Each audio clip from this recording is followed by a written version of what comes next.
Muy buenas tardes de nuevo. Ahora entramos con otra ponencia y para ello tenemos al ponente, el compañero Víctor Cartagena Riquelme. Él es puneño de nacimiento, perteneciente al mundo quechua aymara, investigador y pensador y filósofo. También le interesa el autor Gamaliel Churata y anteriormente dio su ponencia sobre el indigenismo puneño. Es bachiller en filosofía, inclinado en estudiar la filosofía peruana y latinoamericana. Está realizando actualmente su maestría en epistemología y es miembro del Círculo de Estudios Saturnino Huilca y es participante del Círculo Takanakui Poético. Lo recibimos con fuertes palmas para que pueda iniciar su ponencia.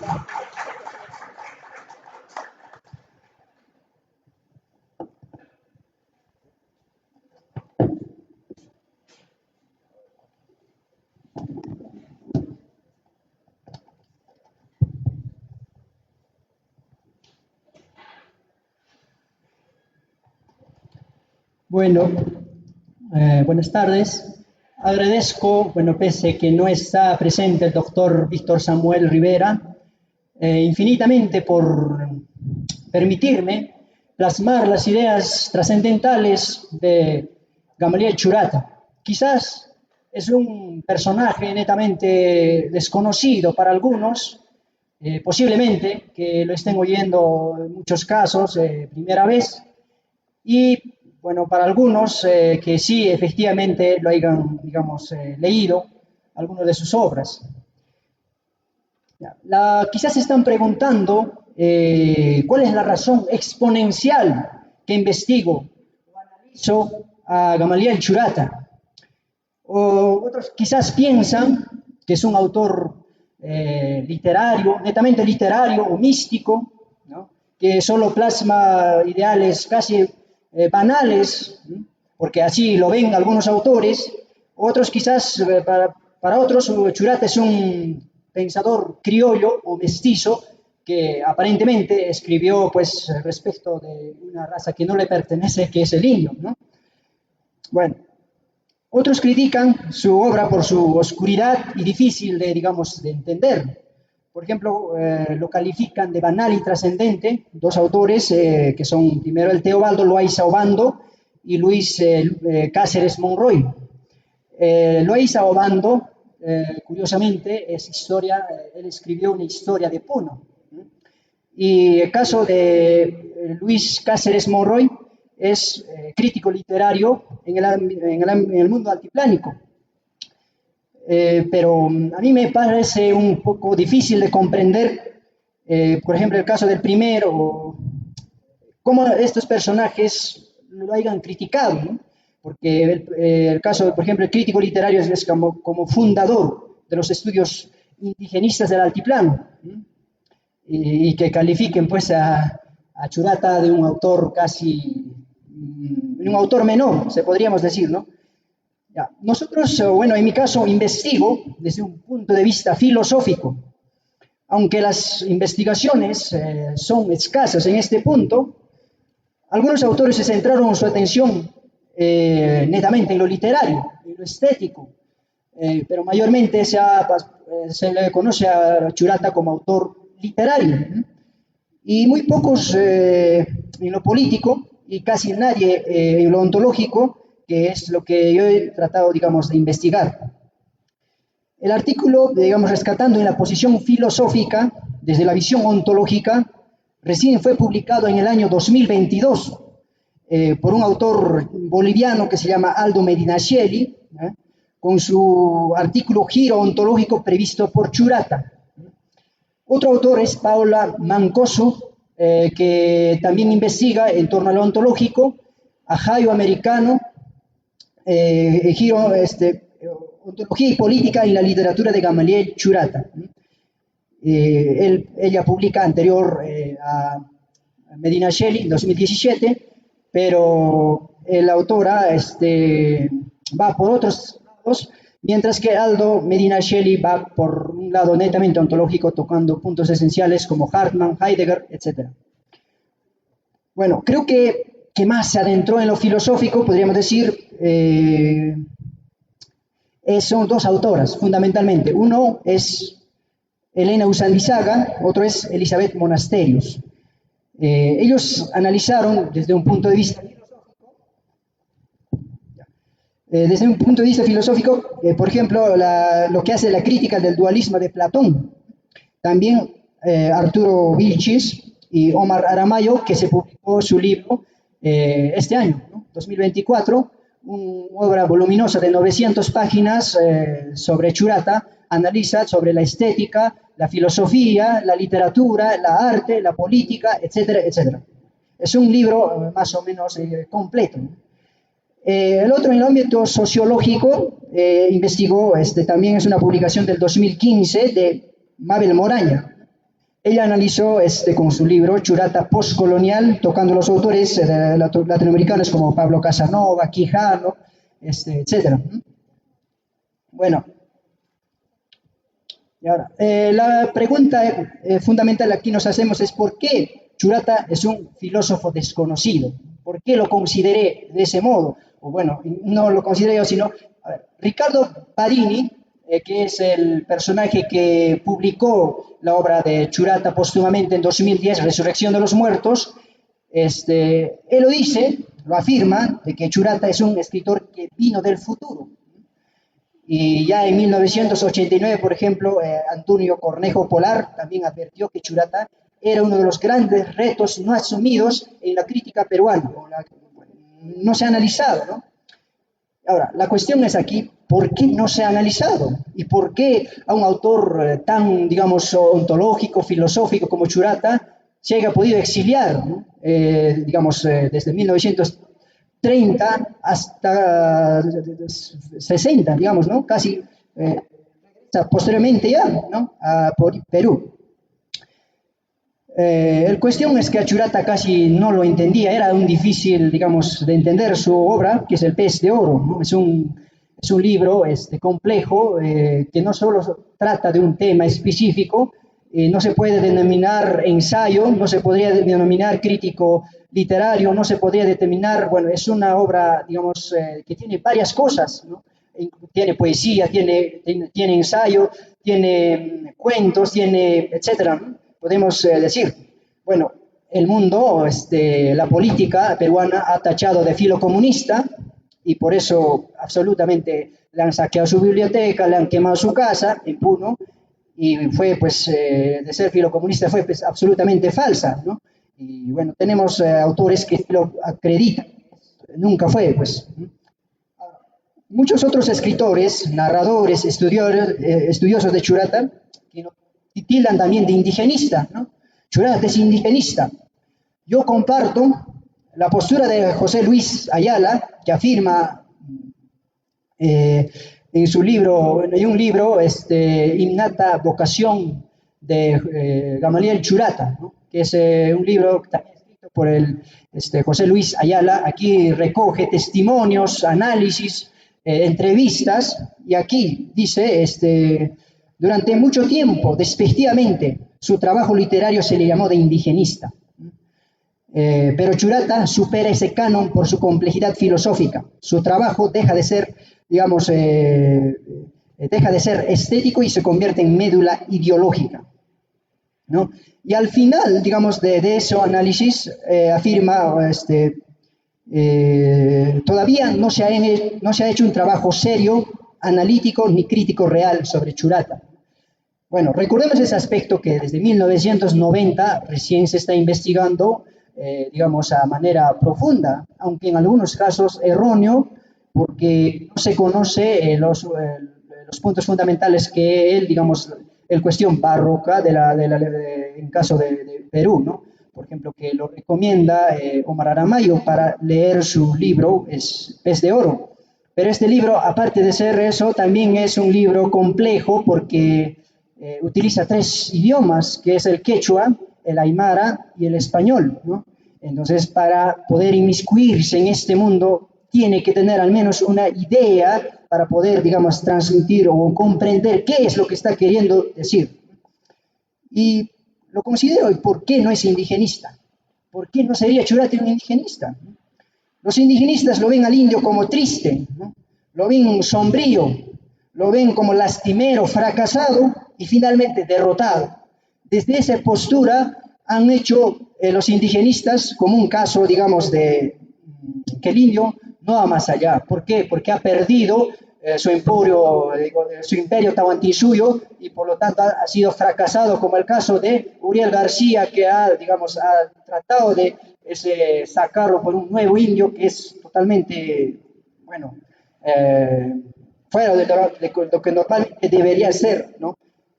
Frente a esto, lo paternalizan, ¿no? Por la conclusión, digamos, desterrando su cultura, su idioma, y finalmente incluyen a una agenda pachamamista, simplemente lo utilizan para lo exótico, lo folclórico, incluso lo han declarado los grandes cosas o costumbres, la estética misma del indio como lo exótico, lo folclórico. ¿Quién lo amalora así?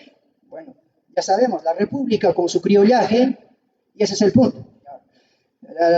También ahí vienen las ideas izquierdas, ¿no? Que fundamentalmente ellos han propagado todo han acabado prácticamente con el ser del indio, ¿no? Pero el indio, todas estas afirmaciones que acabo de decir es totalmente lo contrario. Por eso Churata habla sobre el ajayo individual y ajayo colectivo. Y bueno, más adelante lo voy a decir qué exactamente significa estas dos cosas fundamentales, ajayo individual y colectivo. Yo digo que el indio, económicamente, siempre y será individualista, mientras políticamente siempre será colectivo.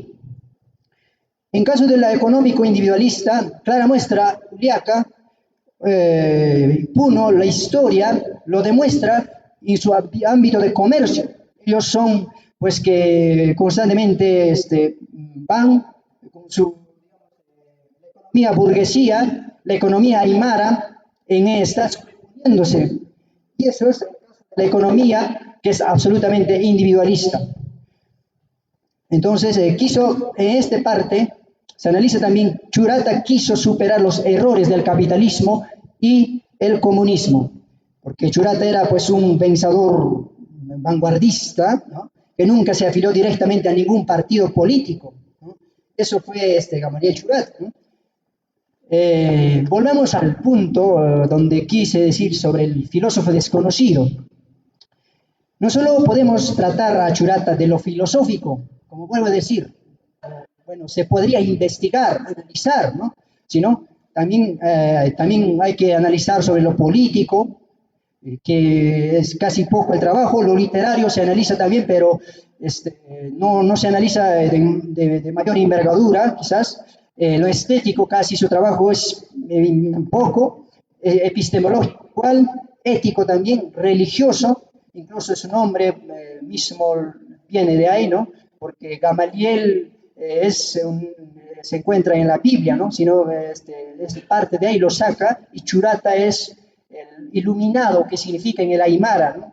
Entonces, el religioso en ese punto y el lenguaje, que es fundamentalmente la descolonización del lenguaje en ese punto. Por eso, su literatura se basa, o su filosofía se basa en tres puntos, que es quechua, aymara y el español. Incluso se trata del hombre no letra, poniendo aquí el ejemplo, el caso de Sócrates y Jesús, dos personajes que eran absolutamente ágrafos, nunca han escrito ningún texto, nunca tienen, solo se conoce a través de la historia. En ese mismo sentido también se analiza la posición del Tahuantinsuyo, ¿no? En caso de Churata, pero en sentido ontológico. Churata publica una serie de obras tituladas, que aquí es lo más novedoso que podríamos decir de Churata, es los problemas ontológicos. Es un título de sus artículos en el periódico Última Hora de la Paz, que publica desde el 9 de abril hasta 9 de mayo del 1949. Este trabajo estaba dividido en 4 partes y nació a partir de un seminario, digamos, de cerca de Nicolai Hartmann, ¿no? Nicolai Hartmann, digamos, dictado en la Universidad San Andrés, Mayor de San Andrés, aquí de Bolivia, a cargo del filósofo español que era amigo íntimo de Nicolai Hartmann, Augusto Pescador Sargent, ¿no? exiliado político que estaba en ese momento y uno de los fundadores, de paso, de carrera de filosofía en Bolivia, ¿no? Primeros fundadores de la carrera de filosofía. Entonces, cuando se muere Nicolai Hartmann, Churata pues hace, no, en este caso, lo que hace en esa conferencia, sacando esa conferencia, lo que hace Churata es, hace una interpretación de Nicolai Hartmann, ¿no? Desde los Andes, del giro individual, ¿no? Que daría giro individual en su obra hacia lo colectivo, ¿no? Que posteriormente se terminaría, digamos, en su obra. Las reflexiones de Churata acerca de la ontología, será un constante a lo largo del tiempo, ¿no? Aquí aterriza, por ejemplo, el ontológico con Resurrección de los Muertos, ¿no? Donde comenta, entre muchos filósofos citados, clásicos y modernos, empezando desde Parménides, ¿no? A Nietzsche, Hartmann, bueno, y aquí analiza Churata sobre la naturaleza del ser en esa cuestión. En el siglo pasado, en el contexto bélico global, donde sabemos la Segunda Guerra Mundial, la posguerra de la Guerra Fría, etc., se acrecienta, ¿no?, el amigo y traductor de Nicolai Hartmann, que es el señor pescador Sargent, y llega a Bolivia en ese contexto, y uno de los asistentes fue pues Gamaliel Churata, ¿no? Asistentes, es un seminario que se da en eso, ¿no? Quien como pocos autores indios, digamos, logró asimilar la complejidad de las ideas filosóficas para mismo deconstruirlas, cuestionarlas y elaborar una propuesta original desde los Andes. Curiosamente, en el Perú, bueno, en América Latina, están pues acostumbrados de recibir la filosofía de manera contemplativa o pasiva, pero en caso de Churata, pues recibía, como caso de Marx, leyendo a Marx, pero no para recibirla pasivamente, sino para deconstruirla, cuestionarla y poner una propuesta, ¿no? Ahora, los problemas ontológicos nació de ese seminario, ¿no? De ese seminario que se dio en Bolivia, donde debatieron ideas polémicos del autor de Sein und Sein, que es el ser y tiempo, de Martin Heidegger. Años más tarde, cuando publicó su pez de oro en 1957, Churata envía ese pez de oro reciente publicado a José Gauss. José Gauss sabemos que es el primer traductor, el primer personaje mexicano que traduce el ser y tiempo, ¿no? Y aquí Churata comienza a explorar las relaciones entre el pensamiento y la materia, y así como la relación entre el ser humano y su entorno, ¿no? En su entorno, siempre poniendo el caso de referencia con el indio, ¿no? Comenta la visión de Hartmann en un diálogo con otros referentes filósofos como Kant, Hegel y Aristóteles. Desde ese punto Churata comenzó, digamos, a construir una epistemología donde los pensamientos y emociones y existencia espiritual influyen en la realidad material y palpable, ¿no? Tratando de enunciar que más tarde ese pensar lo llamaría, que da incluso una conferencia en Cine Puno en 1965, Alfabeto de lo Incognoscible, Realismo Psíquico y Alfabeto de lo Incognoscible, ¿no? Que más, bueno, son como pequeños esbozos que lo publica el periódico y que más tarde se llamaría La Resurrección de los Muertos. En su escrito ontológico habla de dos cosas fundamentales, que es el psique con la relación en lo orgánico, ¿no? Cuestionando el análisis de materialistas. Para Churata, por ejemplo, el caso del materialismo, el biologismo y psicologismo eran insostenibles, ¿no? Porque lo contradicen la ley de la libertad. Son producto de la metafísica especulativa. Ya en 1949, Churata comienza a arremeter contra la hermenéutica hegeliana y afirmando que el pensamiento no es herramienta de la conciencia, sino poniendo Otro, poniendo a duda a Descartes, que es su obra El pez de oro, fundamentalmente el caso de su afirmación más esto, cogito ergo sum, de pienso luego existo, Descartes. En este punto, David Sobrevilla, ¿no?, en su libro La filosofía contemporánea en el Perú, ¿no?, afirma sobre Churata que su libro es filosóficamente relevante, ¿no?, sobre Churata. También detectó su anticartesianismo, ¿no?, que en el pez de oro, una respuesta, el indio no habla porque el indio no habla porque piensa, habla porque siente, ¿no? Pero ¿qué es lo que siente? Siente el hambre, el dolor, la opresión del otro. ¿Y quién es ese el otro, ¿no? ¿Quién es ese el otro? Aquí podemos definir primero la invasión española, luego citando a Churata, el pensamiento de los pizarros, que es uno de los capítulos de El pez de oro, condenando la República Peruana con la frase de que Bolívar es tan español como Gonzalo Pizarro. Gonzalo Pizarro sabemos que fue el cruel de todos los pizarros, ¿no?, y quien provocó el levantamiento, aquí fundamentalmente el epopeico de Manco Inca, ¿no? Manco Inca, y creo que ninguna cultura, ya sea azteca, araucana, mapuche, estaba tan cerca de devolver, pues, y echarlos a los españoles como los incas de Vilcabamba, ¿no?, cuando acercaron a Lima, ¿no?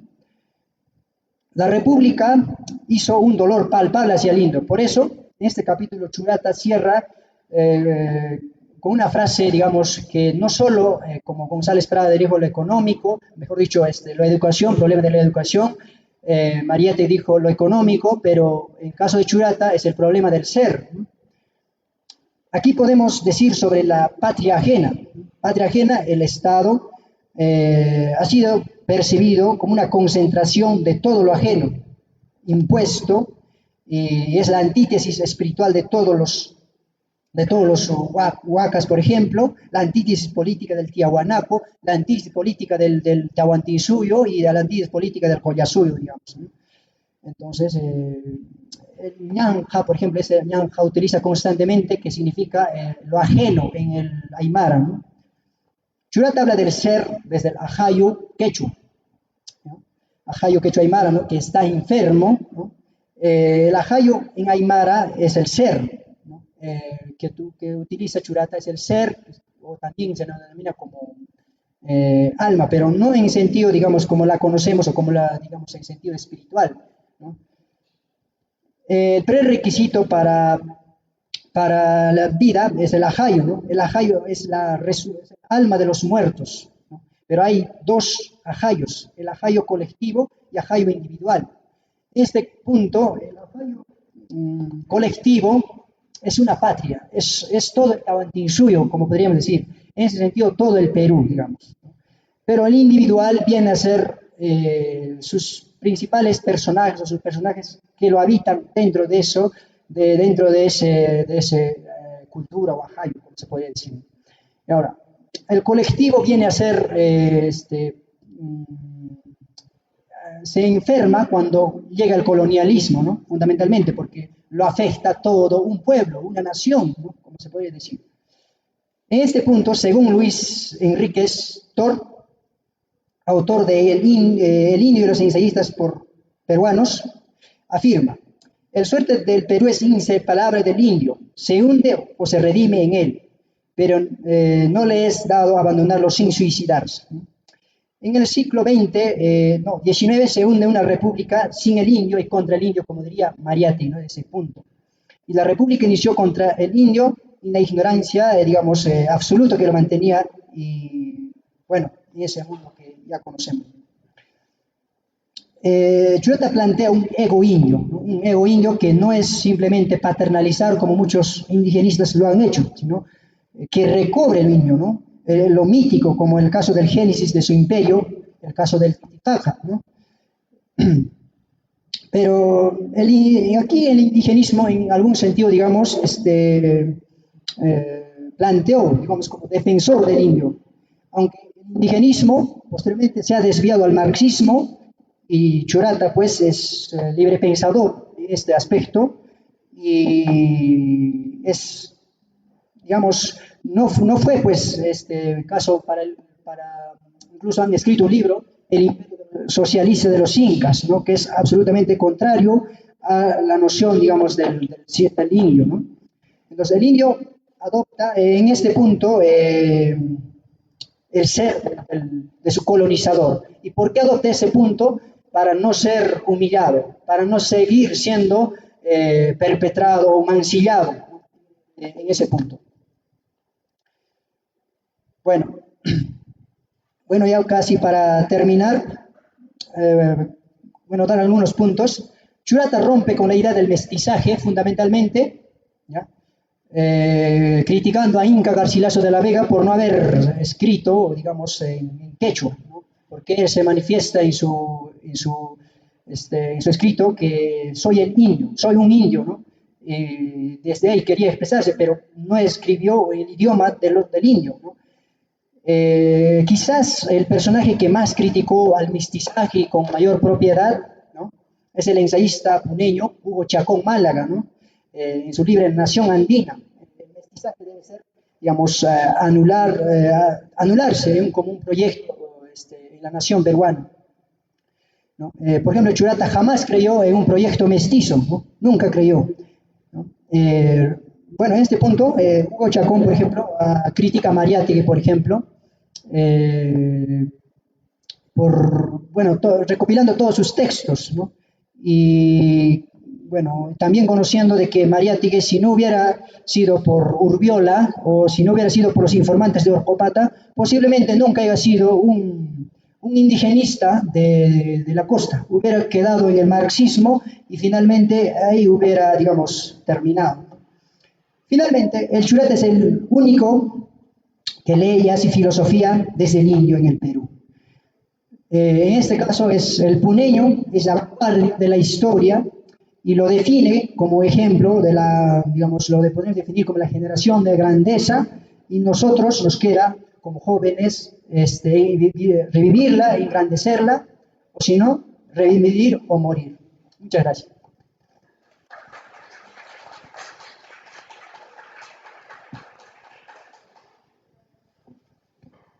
Tenemos unos 10 minutos para las preguntas y quienes quieran hacerlo, por favor, pueden acercarse acá para realizar las preguntas.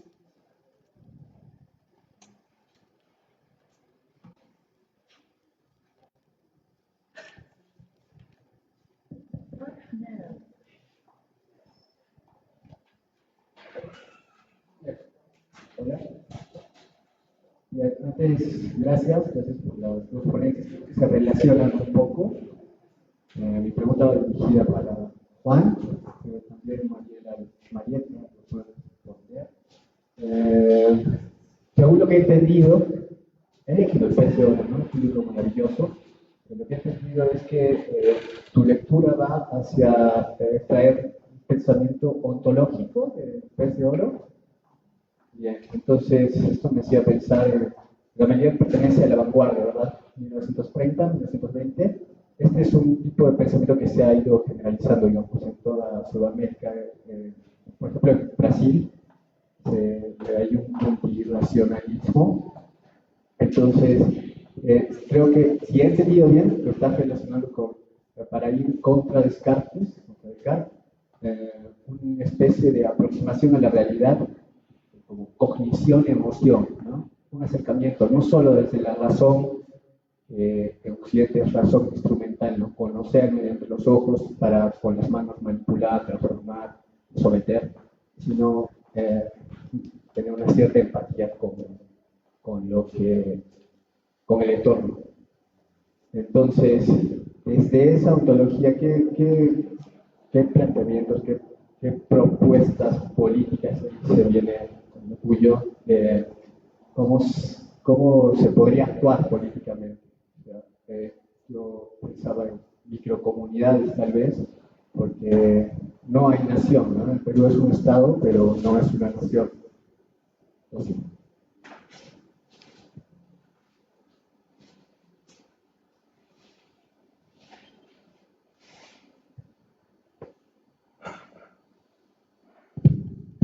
El compañero va a disculpar porque lastimosamente no he podido entender su pregunta porque no sé si es el problema el micro o es que su voz estaba, digamos, un poco bajo. No sé cuál era la pregunta esencial, digamos, algo resumido, quizás simple, directo. ¿Qué propuestas políticas se podrían extraer desde la ontología de Gamaliel Churata?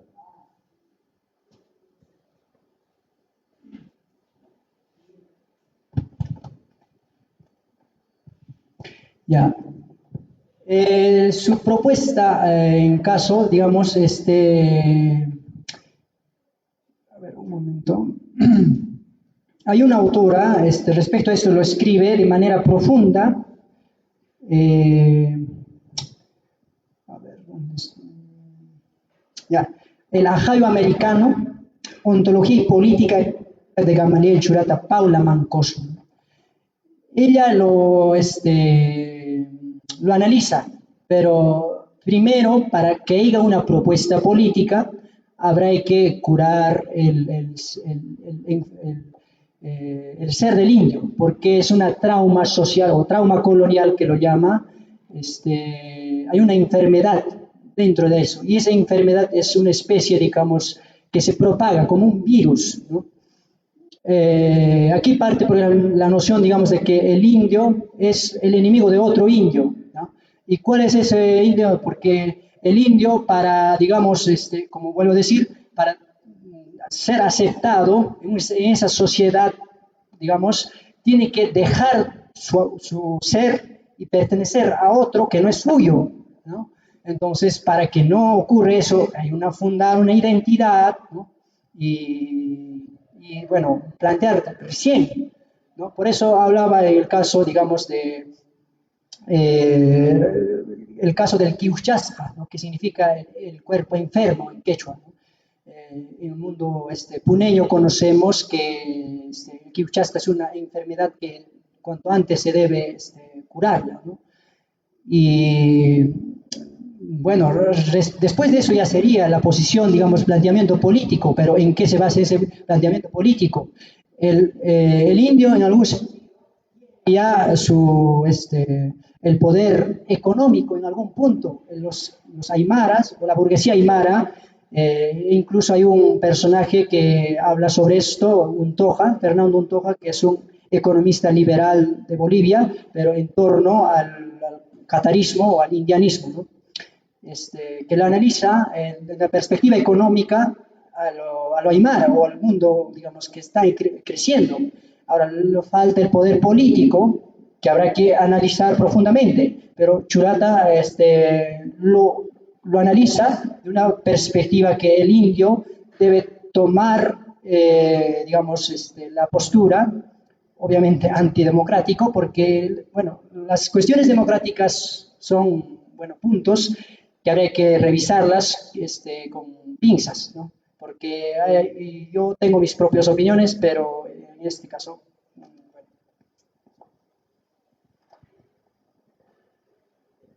Ya, algo breve, primero que nada, muy interesante que hablar de la mayoría de ciudades, ¿no? Un autor puneño, realmente, y más que nada filósofo, como indicas, era literario. Literarios en Puno hay muchos, ¿no? Es una de bastantes literarios, ¿no? Entonces, más que nada hablaste del grupo Orcapata también, que era un grupo semillero, ¿no? De literatos, más que nada en Puno, que tuvieron como cuna a bastantes literatos puneños, ¿no? Y principalmente hablaste de uno, que era de Luis Neto Miranda, si no mal escuché, de Luis Neto Miranda. En base a eso, que también citaba a Churata, porque tú indicaste que había autores que citaban a Churata, más que nada del grupo Orcapata y que citaban más que nada los primeros capítulos del Pez de Oro. En base a eso y esas problemáticas que se daban en el libro de Pez de Oro, ¿cómo podríamos aplicar esas ideas de Churata más que nada y las ideas que contemplaba en el libro del Pez de Oro a los problemas contemporáneos más que nada de la identidad propia, ¿no? Y de los problemas medioambientales que también se hablaba en el Pez de Oro, ¿no? ¿Cómo podemos aplicarlo ahora mismo, las ideas de Churata, a problemas contemporáneos, más que nada? Gracias.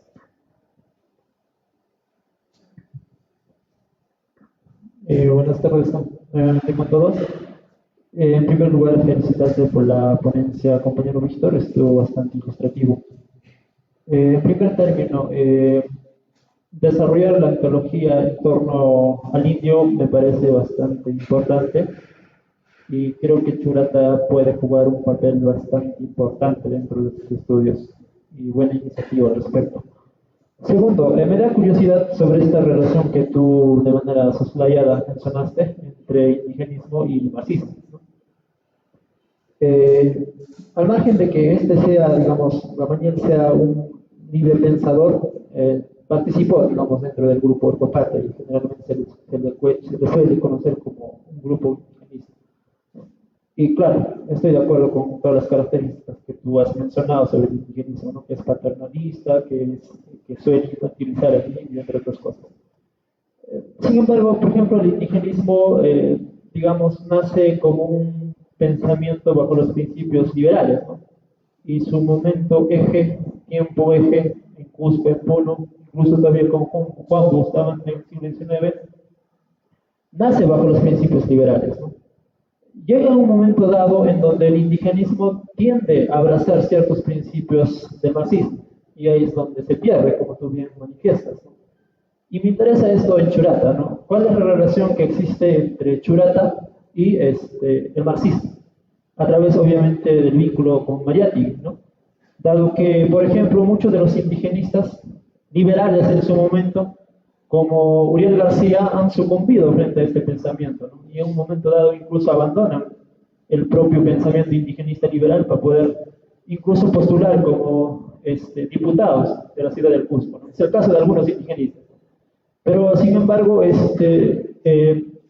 digamos, poniendo siempre en centralidad al indio, el pensamiento marxista como tal, bajo la visión obviamente de Churata, ¿qué papel crees que ha jugado, ¿no? ¿Qué papel crees que ha jugado el pensamiento marxista dentro del desarrollo de la conciencia política del propio indio? Si esto ha sido útil, o cuál es el diagnóstico que hace precisamente Gamaliel al respecto y su relación fáctica, pero también teórica, ¿no? Por eso.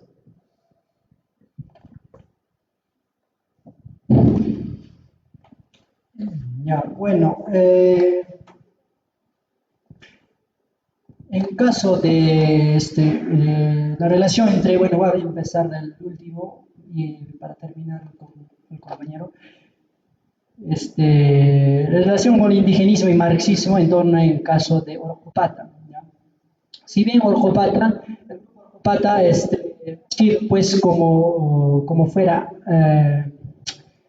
ágora griega, ¿no? Y Churata sería pues el filósofo epicuro que se sentaría en una piedra y al final plasmar las ideas, por ejemplo, al momento de leer el pensamiento de Maquiavelo, fundamentalmente el libro El Príncipe, su enseñanza fue crítica, didáctica, desde los Andes, ¿no? Pero compartiendo las ideas en Orjopata. Y en Orjopata pues primaba no solo intelectuales renombres, incluso estaba relacionado con Argentina, Aramayo al respecto dice con relación de Jorge Luis Borges, por ejemplo. Orjopata era en sí el círculo más grande que existía, ¿no? Porque en ahí estaban los poetas, literatos, más que todo poetas y estéticos, o sea, las personas que analizaban la cuestión de arte también, ¿no? Arte surrealista, etcétera. Y bueno, el caso del indigenismo y marxismo, por ejemplo, el caso de Churata y Mariátegui, había un vínculo, sí, había un vínculo. Incluso hay unas cartas que efectivamente se intercambian entre Churata y Mariátegui. Pero, sin embargo, esto, bueno, tenía una admiración por uno al otro respecto a sus ideales, digamos, del pensar sobre lo indio, ¿no? Pero eso no quiere decir que Churata era directamente afiliado para el partido, digamos, comunista o marxismo que ha sido de Mariátegui. El Mariátegui, bueno, el caso del marxismo, lo único que quiso de los indios es para su revolución, más no otra cosa, porque en vez de, digamos, de liberarlo, no, digamos, lo han, en épocas modernas, por ejemplo, en los problemas contemporáneos que acoge al indio, es fundamentalmente desviarlo, ¿no? Prácticamente con la interculturalidad, con el caso de ONGs, etcétera, que al final lo ha incluido a un aspecto desviado, ¿no? del caso del indio, ¿no? Todos esos aspectos son el caso del pensamiento norteamericano que ha llegado, ¿no? en el siglo pasado, a partir de 1950 hacia adelante, y esto lo acredita claramente Omar Aramayo, ¿no? Que hace poco, como vuelvo a decir, ha publicado su libro Churata, ¿no? Entonces, obviamente que con el indigenismo nace con los principios liberales. Incluso Juan Bustamante Dueñas, que ha hecho la rebelión de Huancané en 1867, era de tendencia liberal, ¿no? Tendencia liberal, no era un aspecto, digamos, de colectivo ni nada, sino un aspecto, pero en su época, ¿no? No con el liberalismo actual, no se puede, digamos, comparar, ¿no? Bueno, esos son los fundamentales problemas quizás digamos, que se podría analizar, pero con más profundidad se analiza la ontología de Churata, tanto en lo político, es en su libro Resurrección de los Muertos, ¿no? Fundamentalmente, y para ello se necesita pues estudiar, digamos, leer a Heidegger, leer incluso a Sartre, ¿no? Porque cita a Sartre en el último libro, bueno, en su que dio pues en Cine Puno, de cómo leer El pez de oro, ¿no? Porque se preguntaban cómo voy a leer este libro, pero pese que dio una charla o una conferencia no fue suficiente, ¿no? Para poder entender qué es lo que estaba queriendo decir. En segundo tampoco, en tercero recién, digamos, algunos categorías esenciales que supo plasmar, digamos, pudo entenderse, ¿no? Bueno, eso sería... Ya.